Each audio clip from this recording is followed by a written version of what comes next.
BLO অ্যাপে update হয়ে গেছে খসড়া ভোটার তালিকা।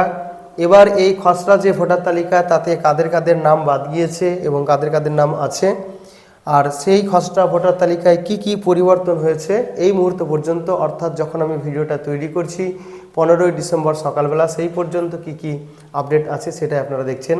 তো বিএলও অ্যাপটা খোলার পরে আমাদের যে প্রথমে ড্যাশবোর্ড রয়েছে বা হোম পেজ রয়েছে, সেখানে আমরা এরকম ধরনের একটা অপশন পাবো। প্রথমেই জেন্ডার স্ট্যাটিস্টিক্স এই অপশনে যেতে হবে আমাদের খসড়া ভোটার তালিকা দেখার জন্য।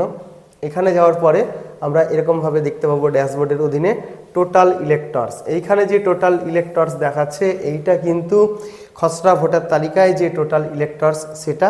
তো এখানে কিন্তু এটা আপডেট হয়েছে। যদি কারো আপডেট না হয় তাহলে আপনারা পেজটাকে একটু রিফ্রেশ করবেন বা অ্যাপটাকে আনইনস্টল করে ইনস্টল করবেন, তাহলে কিন্তু এখানে চলে আসবে। এখানে যে টোটাল ইলেক্টর দেখছেন এটা কিন্তু আমাদের খসড়া ভোটার তালিকায় যে ভোটারদের নাম আছে সেটা। এবার এখানে কতজন মেল কতজন ফিমেল সেই সংখ্যা এখানে দেওয়া রয়েছে, থার্ড জেন্ডার কিছু থাকলে সেটাও দেওয়া রয়েছে।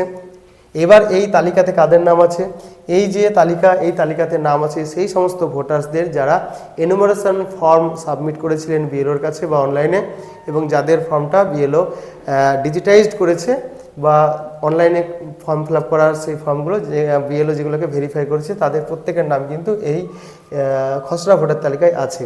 এবার অন্যভাবে বলতে গেলে কাদের নাম বাদ গিয়েছে, যাদের মার্ক আনকালেক্টেবল করা হয়েছিল, অর্থাৎ ডেড, শিফটেড, ডুপ্লিকেট বা অ্যাবসেন্টি এই ধরনের ভোটার্স যারা ছিল, যাদের ফর্মগুলোকে মার্ক আনকালেক্টেবল করা হয়েছিল, তাদেরটা কিন্তু এখানে আসেনি। তাদের বাদ দিয়ে যারা এনুমারেশন ফর্ম জমা দিয়েছিল প্রত্যেকের নাম কিন্তু এখানে এসে গিয়েছে। এবার যদি আমি দেখতে চাই কার কার নাম এসেছে, তাহলে আমাকে এই যে টোটাল ইলেক্টর্স এই যে জায়গাটা রয়েছে এইখানে আমাকে টাচ করতে হবে। এইখানে টাচ করার পরে আমার বুথের সমস্ত ভোটার্সদের তালিকা কিন্তু এখানে দেখাবে পরপর। আপনি স্ক্রল করে করে সেটাকে খুঁজতে পারেন, বা এখানে যে সার্চ বক্স আছে এখানে আপনি নাম দিয়ে, রিলেটিভ নেম দিয়ে, এপিক নম্বর দিয়ে বা মোবাইল নম্বর দিয়েও কিন্তু আপনি সেই ভোটারকে সার্চ করে নিতে পারেন। তো এবার সেই ভোটারকে দেখে নিলেন। এবার কথা হলো যে এই যে ইলেক্টর যাদের তালিকা এখানে রয়েছে এদের আপাতত কি কি পরিবর্তন হয়েছে। এই মুহূর্তে এদের যে পরিবর্তন দেখছি সেটা হলো ক্রমিক নম্বর বা সিরিয়াল নম্বর, যেটা এই যে সিরিয়াল নম্বর কারো কারো পরিবর্তন হয়েছে। কারণ হচ্ছে এই যে প্রথমে যে ইলেক্টর ছিল এসআইআর এর আগে, সেখান থেকে প্রত্যেকটা বুথেই কিছু না কিছু ইলেক্টর কমে গিয়েছে। সুতরাং যে ইলেক্টররা বাদ গিয়েছে, অর্থাৎ যাদের মার্ক আনকালেক্টেবল করা হয়েছিল, তাদের যে সিরিয়াল নম্বরগুলো ছিল সেইগুলো যেহেতু সরে গিয়েছে, তাই সিরিয়াল নম্বরটা নতুনভাবে তৈরি হয়েছে। অর্থাৎ এখানে এই পার্টের কথা যদি আমি বলি, তাহলে এর প্রথম সিরিয়াল নম্বর হবে 1 এবং এর শেষ সিরিয়াল নম্বর হচ্ছে 878। তো এরকমভাবে কিন্তু সিরিয়াল নম্বরগুলো সাজিয়ে নেওয়া হয়েছে।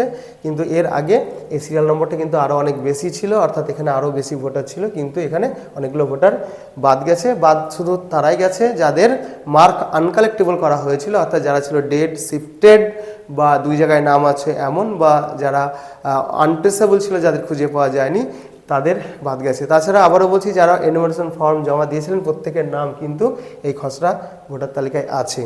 এবার এই খসড়া ভোটার তালিকা যেটা ফিজিক্যাল কপি বা হার্ড কপি, সেটা কিন্তু বিএলওদের হাতে দেওয়া হবে নির্দিষ্ট সময়ে, এবং কমিশনের যে ওয়েবসাইট সেখানেও কিন্তু আপনারা এই তালিকা সার্চ করতে পারবেন। কিন্তু এই মুহূর্তে বিএলওদের অ্যাপে কিন্তু এটা চলে এসেছে।